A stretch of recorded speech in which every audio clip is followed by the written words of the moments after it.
morning to everyone, all the participants of today's webinar. Welcome. Today we have with us Dr.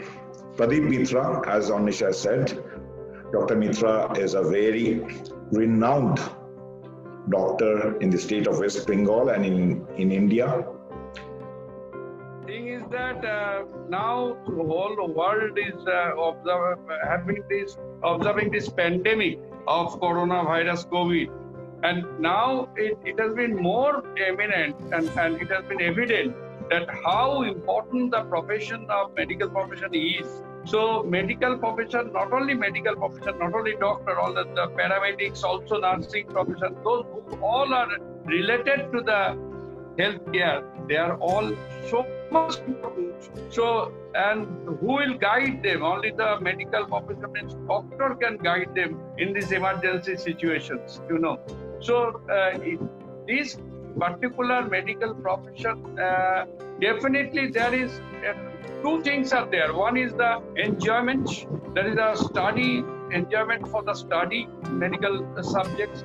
And second point is more important that regarding the how they will be established, because there is a dearth in the medical profession worldwide up till now, and we want more and more doctors, particularly in India and also in other countries. We want more doctors. So naturally, if you come, this address to them also, if they come to this noble profession, there is nothing to lose. Whatever there is, everything to gain, either profession-wise or economically, or they will be placed. And they have this medical profession has diversity lines also. They can go to the teaching after becoming a doctor. They can practice on their own. They can join in the different government services or non-government services. They can be teacher also. And we also have with us Dr. Shekhar, who is the expert. He's a HOD of physics, and he's the expert of, NEET. So at this time, your focus should be completely on the revision, and I'm sure that you have gone through every part of the syllabus, because nowadays you can't actually ignore. Let us say that we will just concentrate on geology and botany and maybe a little bit of chemistry and just a little bit of physics. That will not work now, right? So you have to be good at all the four subjects. You have to be good at geology, you have to be good at botany, of course, and then you have to be good at chemistry and you have to be good at physics, right? And it's very important to cover all of the syllabus. So this is the time when you have to give the extra emphasis to your practice.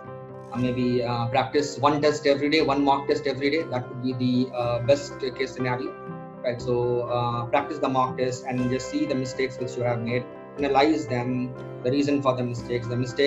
Now I'm sure that more often than not they will be because of, let us say, an oversight. So you missed something in the question, right, which you didn't focus on, and because of that oversight you missed the question. So you have to identify the patterns of your mistake and work on them. Being aware of your mistake is the first step. So if you work on them, obviously you can overcome them.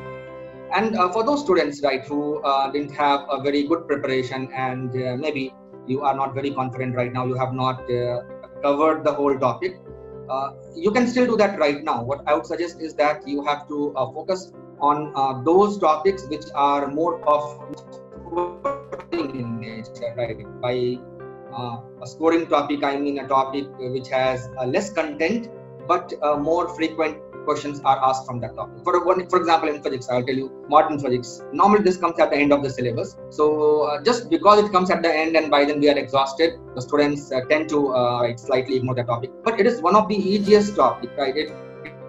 This topic has the least content of all among the physics syllabus of questions are asked from modern physics, right? So this is something which you have to cover. We will request Mr. Ashok Kumar. He has some experience of Georgia, and he will be able to share some experience of Georgia with our participants today.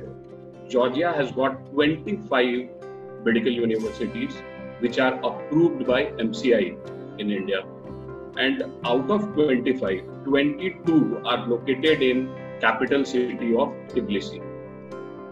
Tbilisi has got all kind of modern infrastructure, like metro is there, international airport is there, which is very well connected with all Gulf cities, major Gulf cities. And all these Gulf cities are very well connected with Indian major cities like Mumbai, Delhi, Bangalore. So for Indian students, it's very easy to travel to Georgia via Gulf cities. So I will now request Parthopriya. She has joined us from China, and she's an expert in China and as well as in Philippines. So I would like Madam Parthopriya to share with our viewers and our participants what is the situation of medical education in Philippines to start with, and later on about China. So studying medicine abroad has been an emerging trend amongst the aspiring medicos for quite some time now, and students are opting to study outside India.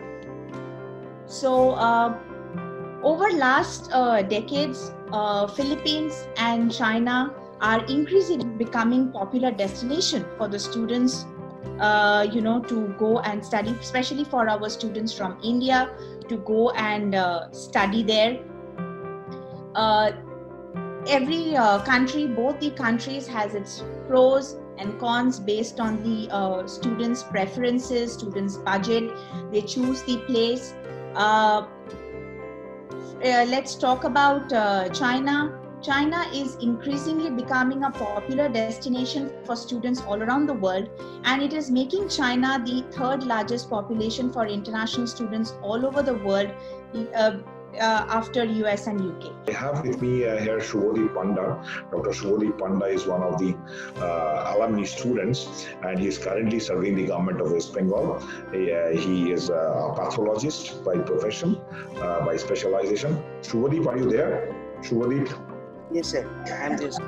Shubhodip, I would request you to address the session. Please share your experiences, what you have gone through while you were a student, and now as an internee and junior doctor, and then now a senior doctor and a specialist, yourself running independently a blood bank by yourself and serving the state, serving the country, serving humanity. Please, Shubhodip.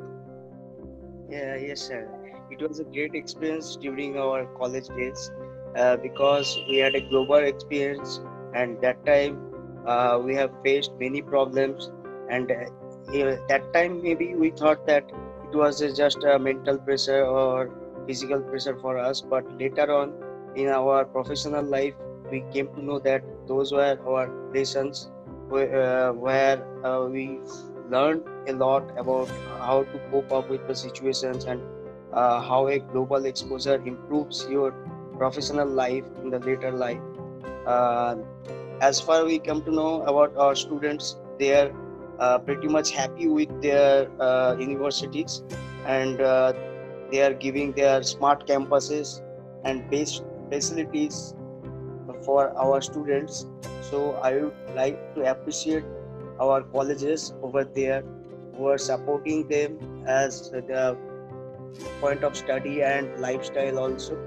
It was a great experience, and we came to know about very new technologies in our subject, which were not still available in India, but we knew this kind of methods before only when we were studying. So that was a great opportunity for us. I have with me here, just joined, Dr. Abhijit Karmakar. Dr. Abhijit Karmakar is a specialist doctor in the field of anesthesia and critical care medicine.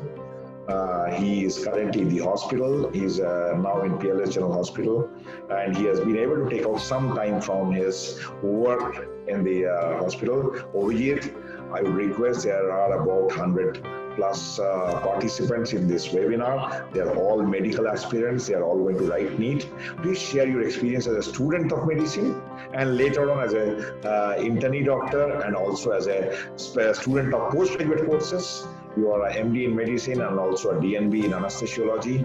You have done a lot of studies also. Please share briefly with our students your experience traveling in this. Over here, Dr. Abhijit. Good morning, everybody. Hi, I am Dr. Abhijit Karmakar, and today I am very happy to be joined in this meeting. I was student of Dali University, 2005 batch, and I went to 2005 at Dali.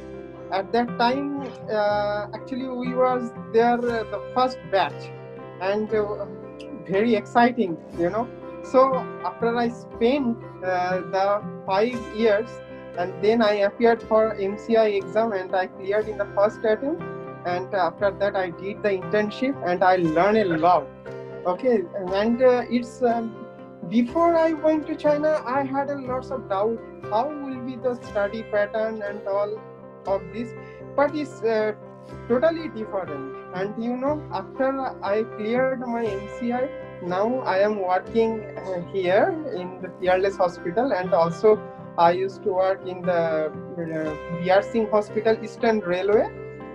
And life is just like awesome right now. Okay, and I am very, very much satisfied myself, and my parents also very satisfied. And thank you, Saraswati Online, and thank you, my sir, Dr. Ganguly sir. Okay,